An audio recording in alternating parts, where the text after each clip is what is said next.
प्रपंचात राम करता ही भावना ठेवावी। परमात्मा आनंद रूप आहे। भगवंताचा आनंद हा उपाधी रहित आहे। भगवंताच्या हास्यमुखाचे ध्यान करावे। प्रत्येक गोष्टीत मनुष्य आनंद पाहत असतो। उकाड्यात वारा आला त्याला वाटते बरे झाले, पाऊस आला की त्याला वाटते आता गारवा येईल। कोणत्याही तऱ्हेने काय मनुष्य आनंद साठवू पाहत असतो। मनुष्याला भूक लागेल तेव्हा तो जर अन्न खाईल तर त्याचे पोट भरेल आणि त्यापासून त्याला आनंद होईल, परंतु त्याने विष खाल्ले तर त्याने आनंद न होता मरण मात्र येईल। तसे आपले होते। आपण विषयातून आनंद घेऊ पाहतो आणि तो बाधक होतो। एखाद्या रोग्याला जर जंत झाले आणि त्याला जर खूप खायला घातले तर ते शरीराला पोषक न होता जंतच वाढतात।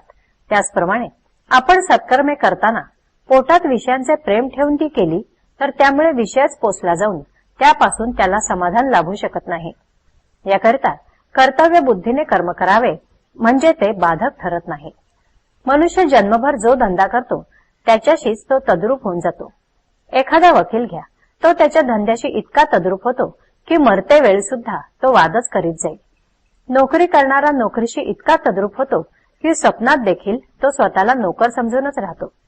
कर्म कसे करावे तर त्याच्यातून वेगळे राहून लग्नाचा सोहळा भोगावा, लाडू खावेत, परंतु ते दुसऱ्याचे आहेत असे समजून, आपल्या मुलीचे किंवा मुलाचे नाहीत असे मानून, नाहीतर व्याह्यांची काळजी लागायची किंवा हुंडा मिळतो की नाही इकडे लक्ष लागायचे।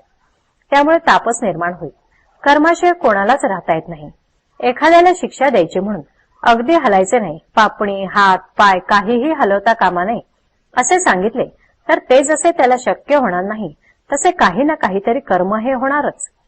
भगवंतांनी अशी काही सांगड घालून दिली आहे की कर्म केल्याशिवाय गत्यंतरच नाही, परंतु ती कर्मे राम करता ही भावना विसरून केली तर बाधक होतात आणि मरणापर्यंत माणूस पुढल्या जन्माची तयारी करीत राहतो।